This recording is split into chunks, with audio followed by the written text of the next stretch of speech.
Hey everyone, it's Frizelma Lynn, the Parenting 911 coach, and it is holiday season. It's holiday season. We want to talk for a few minutes about when the children are home for the holidays. So I'm in this beautiful location. I did not want to allow this time to slip by with all of this beautiful decoration. Look at the ceiling, it's just amazing here. So I wanted to take this time to start preparing us for the holidays. For the holidays. So some of our children will be home 2 weeks, some even three, and maybe four, based on, their age and what they're doing, where they're located, that type of thing. So we as parents need to get ready for the holidays.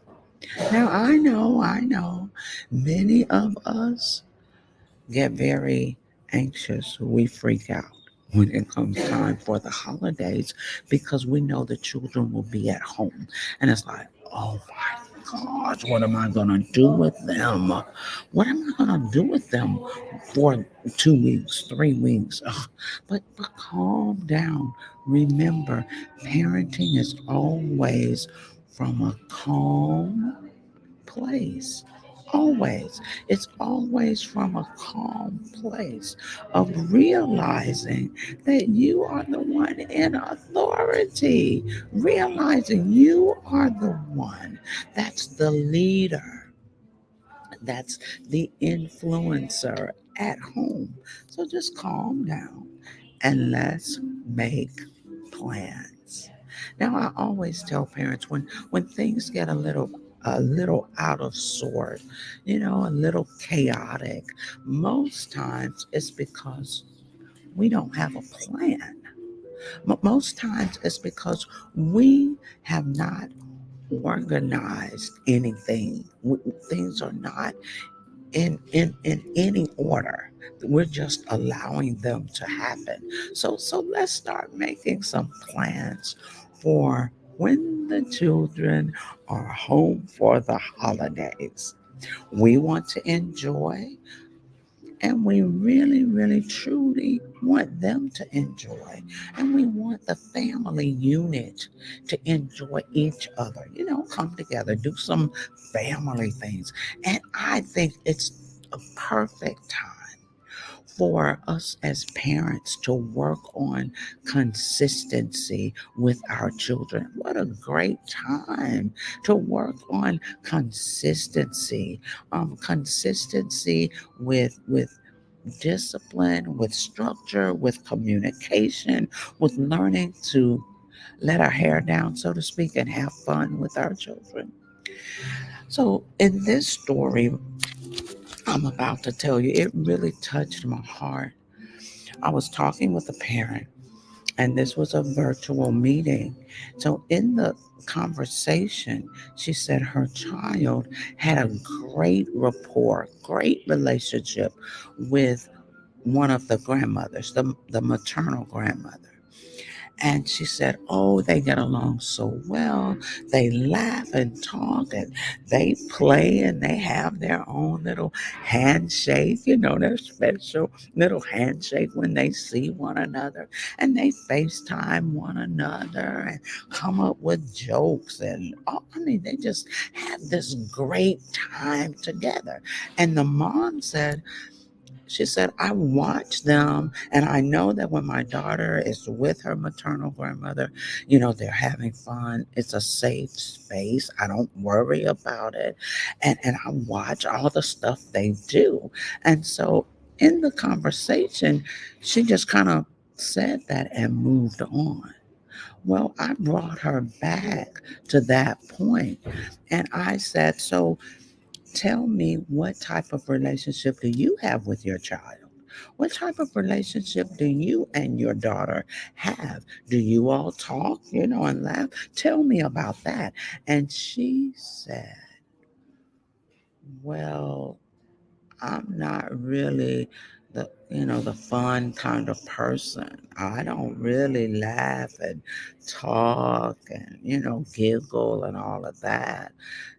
So my daughter and I don't have a rapport. I said, okay, so do you and your daughter have a relationship at all? And she said, honestly, no. We don't really talk about anything. We don't really get along. When I ask her how was her day at school, she just says, okay, and just moves right on. And so we don't really talk. And I said, so think about what you just told me about your daughter and the maternal grandmom, and what you've told me about you and your daughter. And she went, yeah, I wish I had that kind of relationship with my daughter. And I said, you can have that kind of relationship with your daughter, but you have to make the first move. So, parents, the first part of enjoying the holidays with our children is we have to make the first move.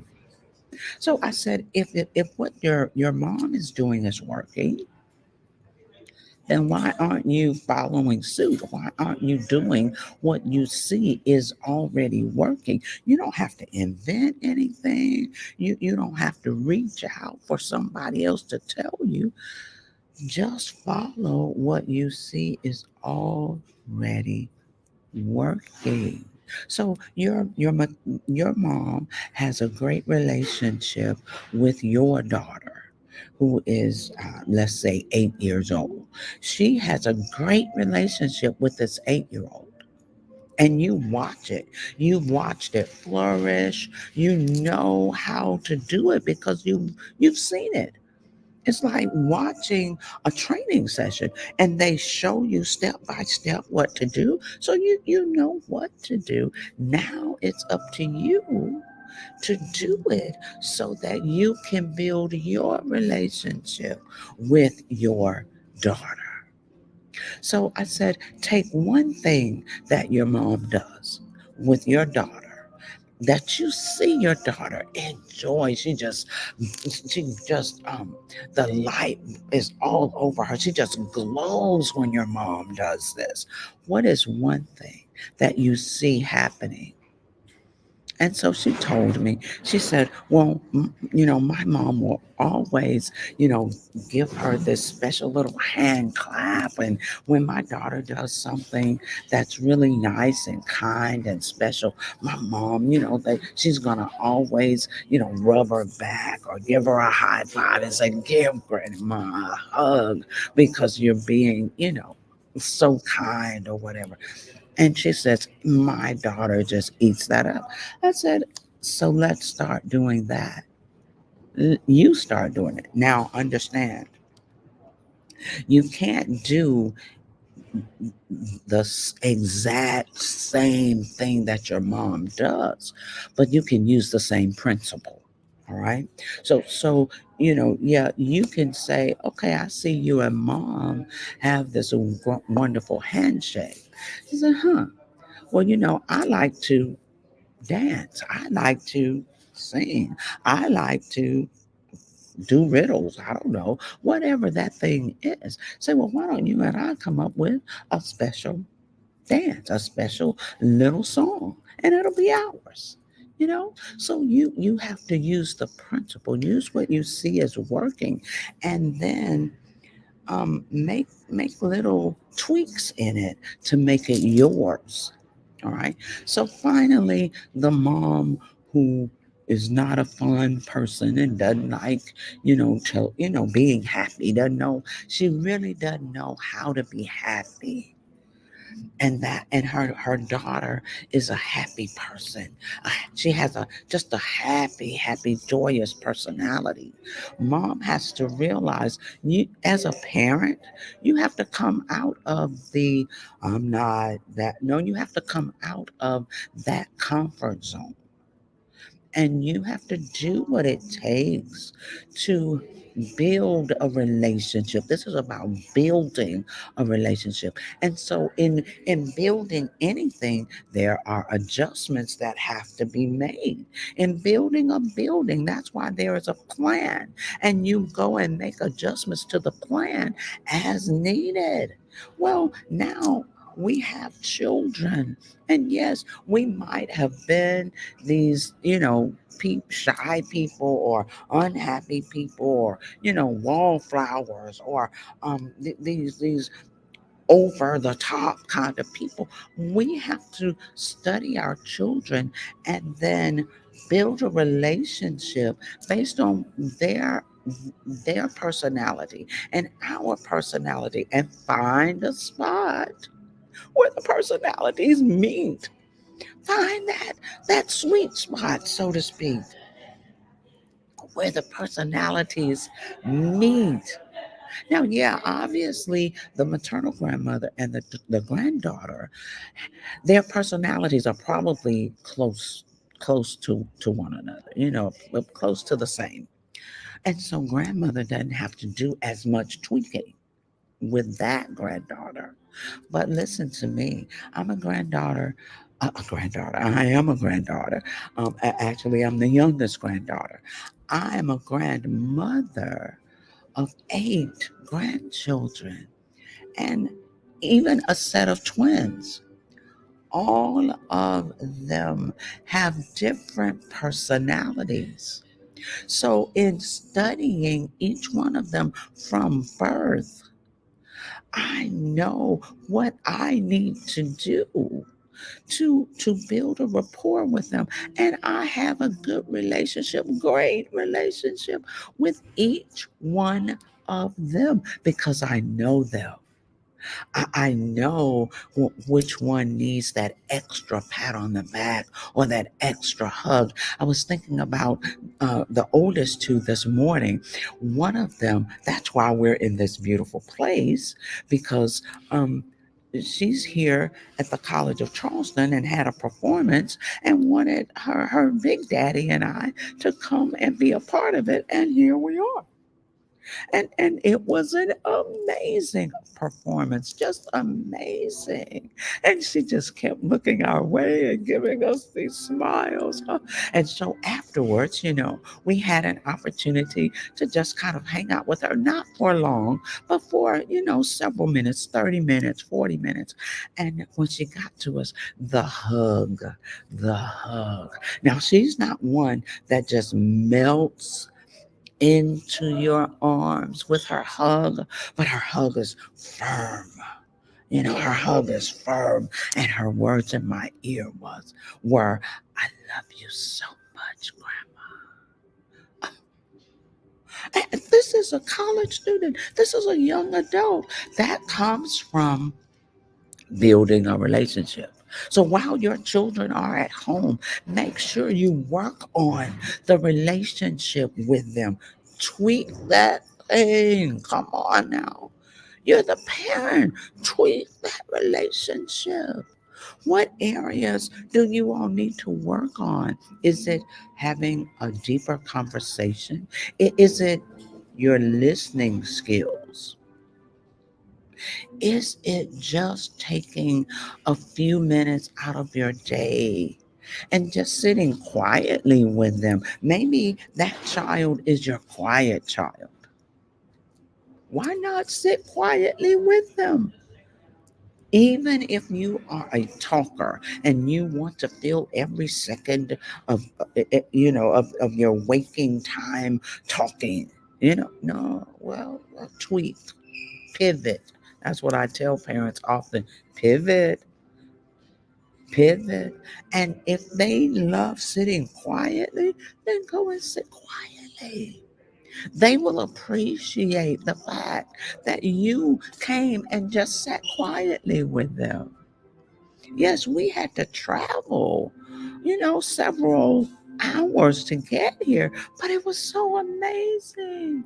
And then the most amazing part, honestly, was the invitation. So several months ago, just in a general FaceTime, because once in a while she just FaceTime. That's what you doing, Grandma. In the FaceTime, talking to her Big Daddy, she says, "Hey, Big Daddy, I want you all to please come to my concert." Guess what? Even though sometimes he'll tell me, "No, I don't really want to go." He couldn't tell her that. His heart was touched. It's the relationship building. And Big Daddy said, "I'll talk to your grandma.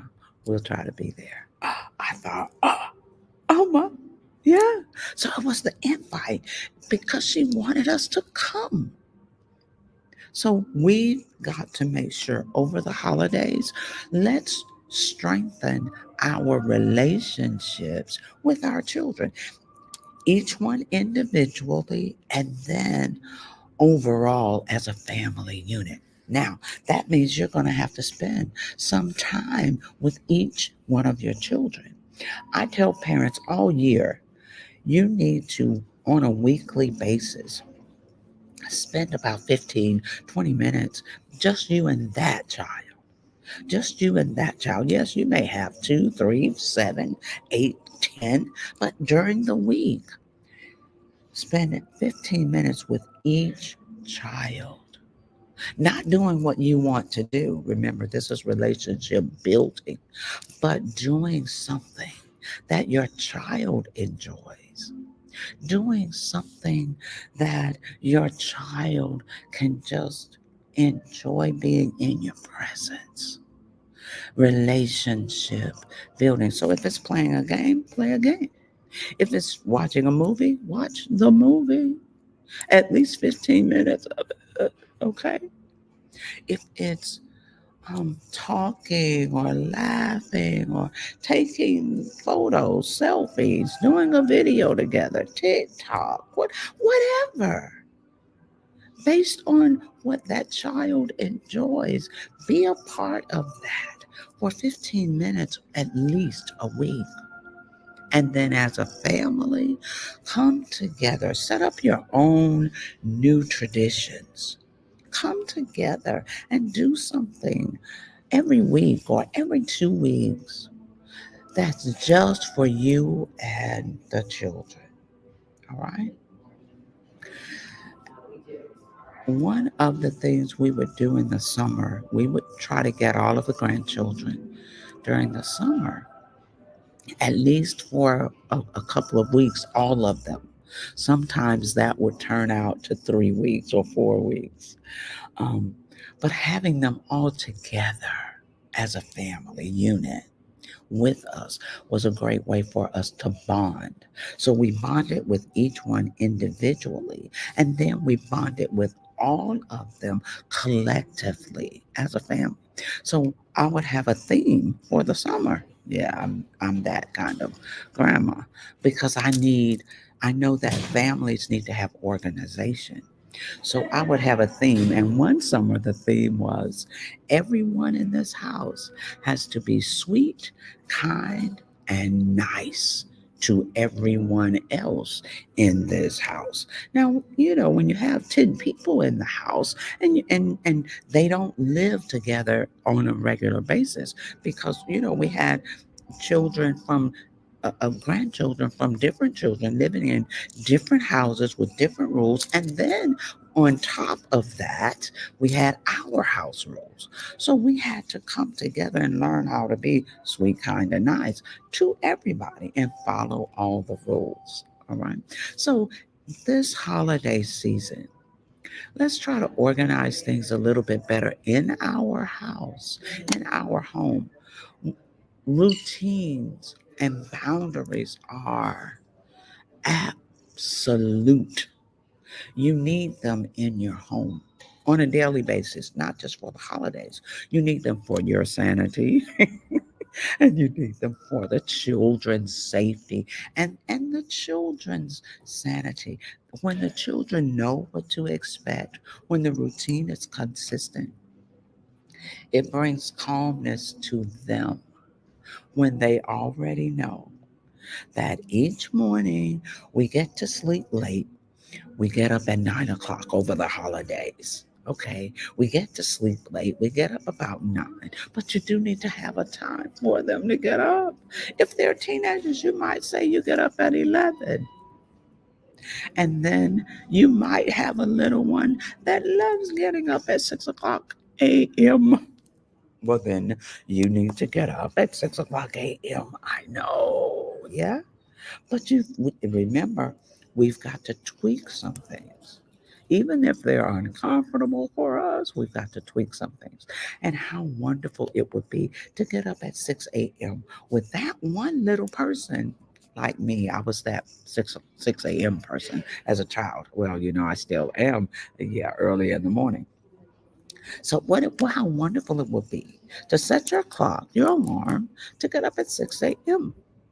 and to go and make hot chocolate and marshmallows, or some, I don't know, cinnamon tea or something. You and that one just sit there, watch the sunrise, or sit there across the table and have a staring contest, or fun stuff, fun stuff. And even if you only stay up with them for 15 minutes and you remind them, okay, remember you can only do this, this, and this until we all get up, you know, why not enjoy them for that 15 minutes, 20 minutes, and then go back to bed if you need to, or get cozy on the sofa and go back to sleep while they're up and you're right in the area with them. We as parents have to do the things that will show our children that they belong, that we love them, that we get them. Okay, because if you have one child that's an early riser and everyone else that's not, that child feels isolated at 6 a.m. when they want to get up and nobody wants to be bothered. And it's up to us as parents to make sure we let them know we get it, and to let them know that yes, nobody else wants to get up, but you're so special because you want to get up at 6 a.m. And so let's create routines and our own traditions this holiday, whatever that might be. It might be a Friday night Christmas movie. It might be a Friday night board game or charades game, or Friday night paint party, or Friday night, um, every Friday night, uh, um, a Christmas treat challenge. Who can make the best Christmas treat? All right. So you give everybody all week to look for, recipes, whether it's, your mom's old recipes or something they Googled or saw on TikTok or whatever. But you have to come up with these things. And as a parent, you can do it. You can do it. I promise you can. I know you can. I have faith in you. You can do this. So over the holidays, and I'll do more series on this. A series on this over the holidays. Number one, let's start with building a closer relationship with each one of the children.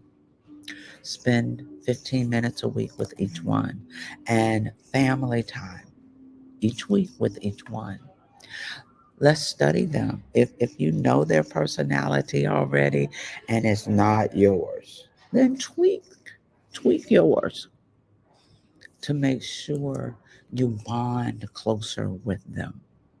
And then set up some routines each day. You need to be up by whatever time, age appropriate. All right. And then in the afternoon, what are you all going to do together as a family? Come up with something. Come up with an organized day, a schedule, and do something together as you build your relationship with your children. Consistency. Just imagine as you build your relationship over the holidays, that closeness is going to carry beyond the holidays. You and your children, each one of them, need to be closer and closer, closer and closer. Because one day they will be adults. Just like the granddaughter we came to see, she's an adult.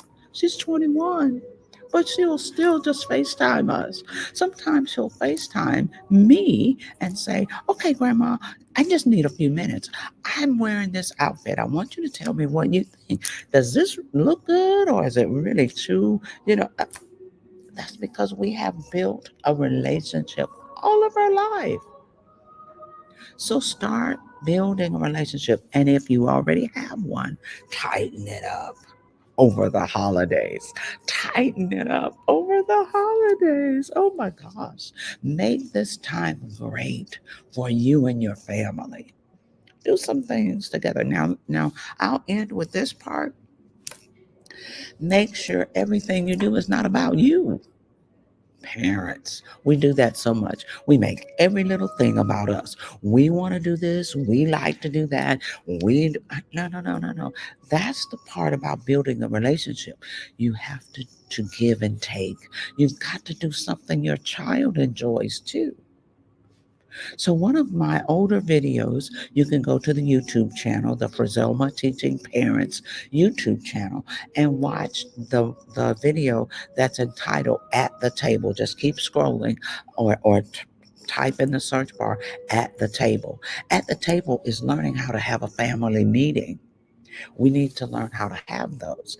And this is a great time. If you really don't know how to start building that relationship with your children, have a family meeting and ask them, what are some fun things you and I could just do together?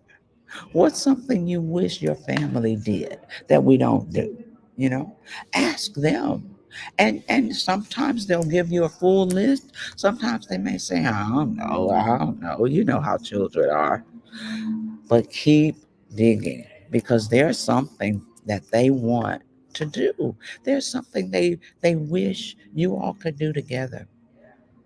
All right. So don't make the holidays all about you. No, this is relationship building time. This is fun time. This is time for you and the children to enjoy, to learn more about one another. Just let your hair down and be a real person. Enjoy your children while you can. Have fun over the holidays and set up routines. If you don't already have them, set them up. If you have them for, school time, then yes, you're going to have to tweak the routines for the holidays, but tweak the routines. They still need to know that there is structure at home, even though they're home for the holidays. We need to be out of the bed, and the beds need to be made by 11 o'clock or 9 o'clock or whatever time you set. Holidays are not just stay in the bed, close your door, and we don't see you for 2 weeks. No, that's not building a relationship. Some of us do that all year while the children are in school. They come home from school, go in their room, close their doors. We don't see them. That's not building a relationship. All right, parents. Actually, that's kind of dangerous because you don't know what they're doing, who they're talking with, who's influencing them, who's in their ear, who's giving them thoughts that are against your values. So that's not a good practice. All right, let's build a relationship this holiday. And we'll talk more about other things you can do on the next video. Remember, go to www.parenting911.org. Set up a strategy session with me. On that website, at the very top, and don't worry, I'm restructuring the website, but right now at the very top, there are tabs. If you go to the tab that says shop, it will show you um, the Built to Last digital course. Yeah, use that because it teaches all these things that we're talking about in these videos. It teaches all these things. It teaches the fact that you can also um, take the time to learn how to structure. I mean, every day it talks about how to proper discipline and what it is, how to do it. Why do we even need discipline? What's the meaning of it? It tells you that discipline and punishment, two different things. not the same. And then it teaches you how to communicate deeply with your children to build a better relationship. So um, go to the website and choose Built to Last under the shop tab. Also, this is my new book. You need a butt whooping. You can go to Amazon and order it there. It teaches you about discipline, proper discipline. It's not what you think. Discipline is not what you think, but it teaches you what it really is. And we have to be more involved in the discipline of our children. If things are chaotic at your house and nobody is listening to you, hmm, you need a butt whooping. It's for you. You need to pull that book up on Amazon. You need to get the book and learn how to structure things so that your children will listen to you, will respect you, will honor you. All right. All right. That's it for this session. I'm so glad you listened. Remember, go to the YouTube channel. You'll find more and more videos right there. Contact me. Let's work together. I would be honored to be your coach because I do believe that all people raising children need a coach at some point along this journey. And if no one has told you how fabulous you are, let me tell you, you are a great parent. And now you're learning to be even more amazing. If no one told you or shared love with you today, let me send love your way. You are loved by your children and so many more. I love you. I look for you in the next video.